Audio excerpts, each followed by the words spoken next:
So, yan guys, silipin natin nga pala yung pinapagawa nating office. Dito siya sa room 505, no? Dito sa PPA building yan guys, no? So, para at least, ito guys, pinapagawa natin to para mas may serve pa namin kayo ng maayos. Makita nyo kung gaano kami kaseryoso sa business namin. So, again guys, Erwin Saltes of Pinnacle Insurance. Initially guys, dito yung receiving area natin, no? Dito natin ilalagay yung sofa, lamesa, tapos siguro maglalagay tayo rito ng isang TV guys para dito natin i-play yung mga content, ads natin, kung ano pa yung mga promotions natin dito sa Pinnacle Insurance. Tapos guys, dito naman,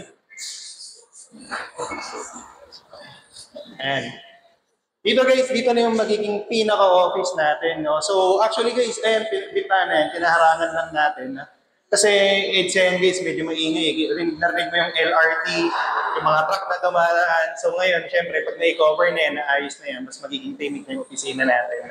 So basically dito, pag may sales huddle tayo, no, para makapag-present tayo sa mga sales natin or sa marketing, then, ngayon guys, abangan nyo lang, marami pa tayong parating dito sa Pinnacle Insurance or Pinnacle Financial Consultancy Services in the future, guys, no?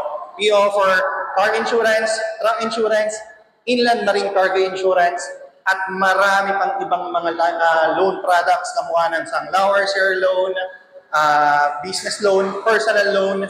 Pwede rin kayo mag-avail ng second hand or brand new car through Pinnacle Insurance, guys, no? So broker tayo, marami tayong product na dito, ino-offer. So, ayun guys, maraming salamat. Samahan niyo ako. Actually, pupunta kami ngayon ng Ayala Malls. Titingin tayo ng mga sofa para dito sa pinapagawa nating opisina. So, basically, inaayos pa siya, i-retouch pa siya.